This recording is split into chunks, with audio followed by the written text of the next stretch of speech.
కమల్ హాసన్ గారు అంటే తెలుగు ఆడియన్స్ ఎప్పటి నుంచో మర్చిపోయారు. డైరెక్టర్ అయితే మూవీలో ప్రతి ప్రేక్షకుడిని కూర్చొని పెట్టేశాడు. స్టోరీ బాగుంటే మణిరత్నం తీసినందుకు ఈ సినిమా ఇది ఒక పెద్ద బ్లాక్ బస్టర్ అని చెప్పొచ్చు. బ్రో తగ్ లైఫ్ ఎలా ఉంది భయా? నేను ఇప్పుడే తగ్ లైఫ్ అనే సినిమా చూసి వచ్చిన భయా. నిజంగా మూవీ ఎలా ఉంటుందా ఏందా అని చెప్పేసి నార్మల్గా చూద్దామని చెప్పేసి వచ్చిన. కమల్ హాసన్ గారు అంటే తెలుగు ఆడియన్స్ ఎప్పటి నుంచో మర్చిపోయారు, కానీ జస్ట్ చూద్దాం. అప్పుడెప్పుడో దశావతారం సినిమా చూసినాం కదా, దాని తర్వాత ఈ సినిమా ద్వారా ఎట్లుంటాడా ఏందా అని చెప్పేసి చూసాం. కానీ నిజంగా ఏంటంటే ఒక పక్కా గ్యాంగ్స్టర్ మామూలు మెమరబుల్ మూవీ అన్న. నిజంగా అటు డ్రగ్స్ని అరికట్టే దాని గురించి కానీ ఒక సోషల్ మీడియా మెసేజ్ని చాలా బాగా చూపించారని చెప్పి చెప్పుకోవచ్చు.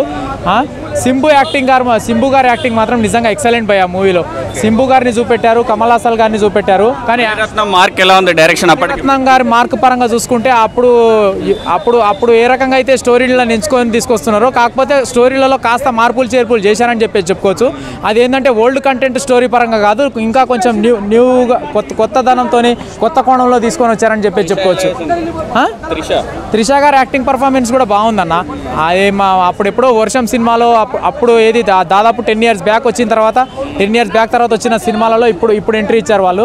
ఏంటంటే కమల్ హాసన్ గారు, మణిరత్నం గారి డైరెక్షన్ టేకింగ్ పరంగా అంతా ఓవరాల్గా బాగుందన్న మూవీ. ఈ మధ్య ఎక్కువ సినిమాలు తీయట్లేదు కదా, ఇందులో ఎలా ఉంది? సింబు అప్పుడు చాలా యంగ్గా ఉండే, ఇప్పుడు జర కొంచెం ఏజ్ బార్ పర్సన్ లాగా ఉన్నారు.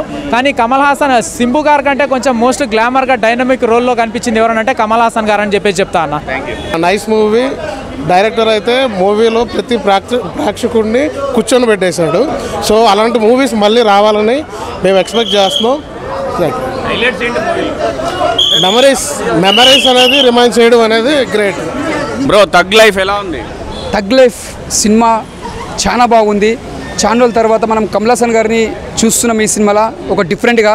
అసలు కమల్ హాసన్ అంటే ఒక డిఫరెంట్, ఆయన ఒక కొత్త కెరియర్ అంటే ఒక డిఫరెంట్ క్యారెక్టర్లు తీసుకుంటారు. ఆయన అంటే ఒక సమాజానికి ఎలా కావాలనో అలాంటి క్యారెక్టర్స్ తీసుకొని సమాజంలో ఇప్పుడు ఒక భారతీయుడు తీసుకోండి, ఒక దశావతారం తీసుకోండి, ఒక్కొక్క క్యారెక్టర్కి అని ఒక్కొక్క రెస్పాన్సిబుల్ ఉంటుంది.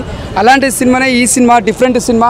ఇలా శంభు గారి acting already hero Manmatha cinema ఒక పెద్ద అప్పట్లో బ్లాక్ బస్టర్, మేము చిన్నగా వచ్చిన సినిమా వచ్చినప్పుడు.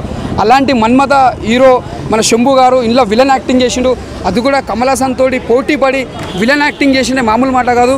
ఆయన యాక్టింగ్ మాత్రం అదరగొట్టేసిండు. ఈ మధ్య మణిరత్నం సినిమాలు అనుకున్నంత ఆడట్లేదు కదా, ఈ సినిమాతో కంబ్యాక్ అని చెప్పండి. స్టోరీ బాగుంటే కంపల్సరీ ఆడుతుంది. ఏదో చెప్పినందుకు పట్టించుకోవద్దు.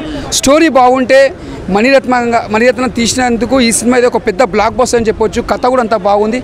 ట్రైలర్ అనేది సినిమా చూసినాం కదా, ఎంత సూపర్ ఉంది చెప్పాలంటే. Block buster movie.